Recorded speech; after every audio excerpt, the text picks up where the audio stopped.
Bienvenue sur la chaîne Lolo Marello. Aujourd'hui on va faire un petit peu de géométrie. Alors j'ai mis 3 étoiles parce que c'est un petit peu difficile ce que je vais essayer de vous montrer. Ça porte sur le triangle et le milieu de ses côtés.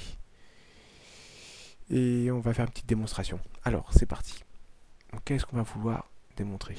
On va partir d'un triangle ABC avec un milieu I pour milieu de AB, le milieu J de milieu de BC. Et on va essayer de démontrer que la droite ici,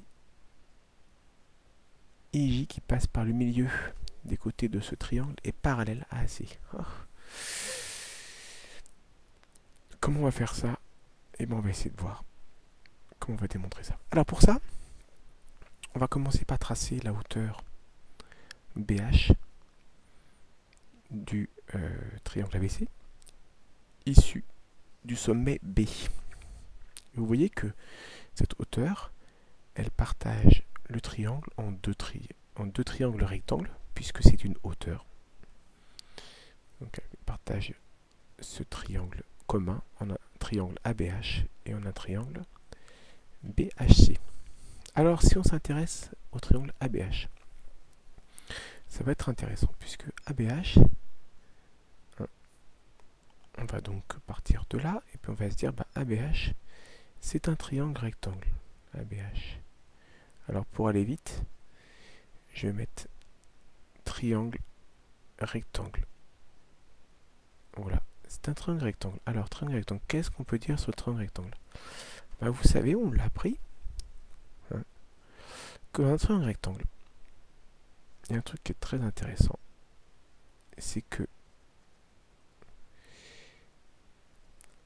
la médiane, la valeur de la médiane, que je vais vous tracer ici, voilà, la valeur de cette médiane est égale à la moitié de la base qui est l'opposé de l'angle droit, c'est-à-dire qu'en fait qu'elle est égale à la valeur de BI et de IA, puisque I est le milieu. Donc, le fait que ABC soit un triangle rectangle, ça veut donc dire que la médiane IH, sa longueur, c'est égal à la moitié de la longueur du côté opposé, et donc c'est égal à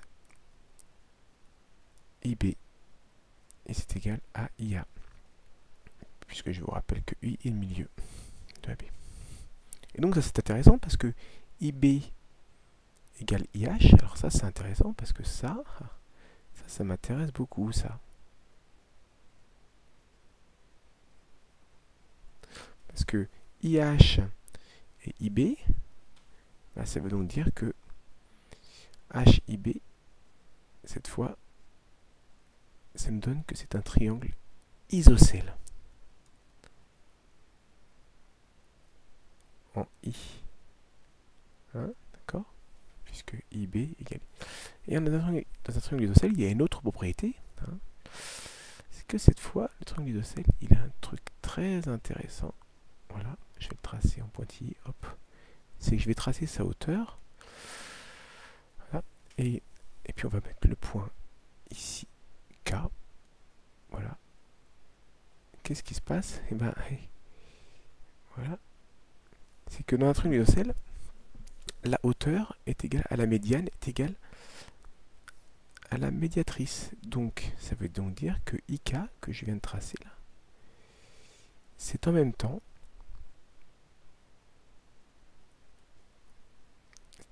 la médiane, la hauteur et la médiatrice. Et donc de ça, qu'est-ce qu'on peut dire? C'est ça qui nous intéresse. C'est que donc de tout ça, on peut donc dire que voilà, on peut donc dire que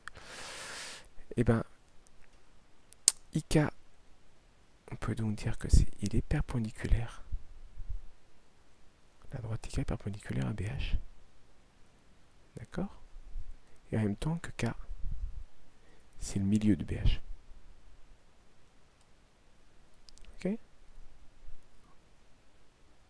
Ça, c'est intéressant, très intéressant.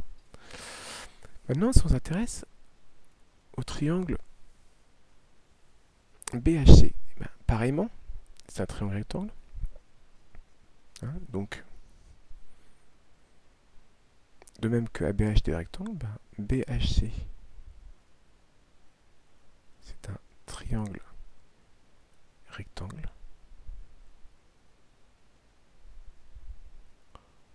en H. Pareil. Donc, qu'est-ce qu'on peut dire? Ben, on peut en déduire donc la même propriété que tout à l'heure, c'est-à-dire qu'en fait, hein, ça c'est très intéressant. Là, si je trace ici la médiane, eh ben, on peut déduire donc que BJ est égal à HJ est égal à JC. Donc, de là, on déduit de la même façon que tout à l'heure que BJ, cette fois c'est bien des longueurs, égale JH égale JC. Et donc, si on peut en déduire ça, on en déduit donc que BJ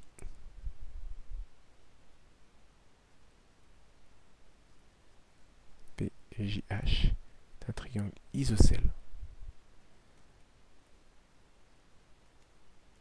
en J. Et donc, si on en déduit ça, et bien pareillement, si on trace à nouveau la petite droite ici, voilà, je vais me tromper, excusez-moi, voilà, on va tracer la petite droite, voilà, mais ici, hop, tac, tac, tac, tac, et puis là, je vais l'appeler IJKL, voilà, on peut donc déduire que, pour le point ici, voilà, ben, on va déduire donc que JL est la médiane, la médiatrice et la hauteur en même temps de ce triangle isocèle, et donc que JL,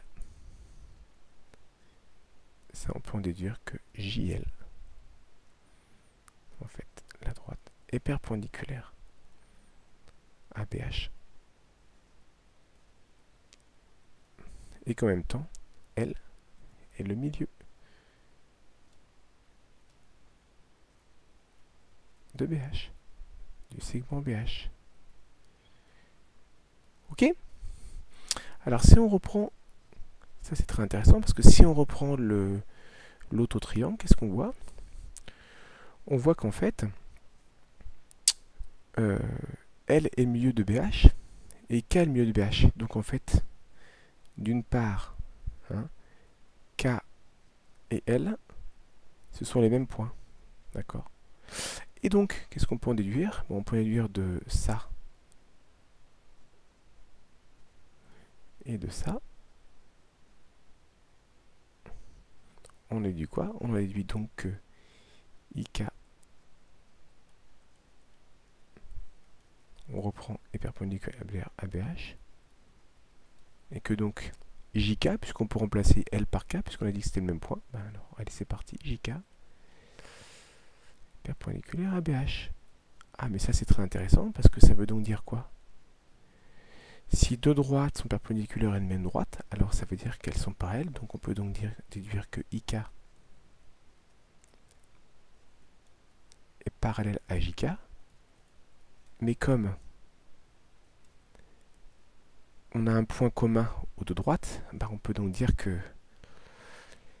On peut donc déduire quoi? On peut déduire que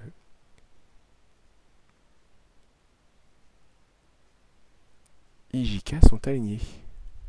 Bah oui. Ah, I, J et K alignés.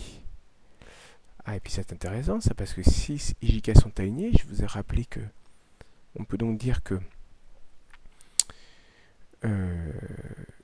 IJ, et donc de tout ça, qu'est-ce qu'on déduit? On déduit que IJ eh ben, est perpendiculaire à BH. D'accord? Ah, IJ perpendiculaire à BH, mais AC est aussi perpendiculaire à BH, puisque je vous rappelle que BH, ici, est la hauteur du triangle issu de B.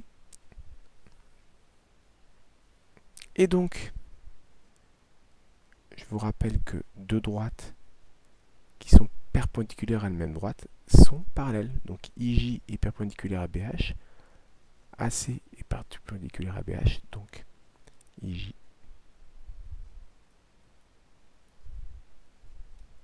est parallèle à AC.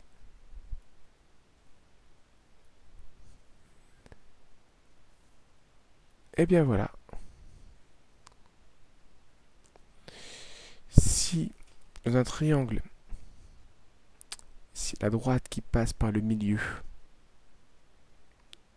des deux côtés d'un triangle est parallèle au troisième côté. Ok? Et bien voilà, merci beaucoup pour avoir suivi cette vidéo. A bientôt sur la chaîne Lomarello pour d'autres aventures. Salut!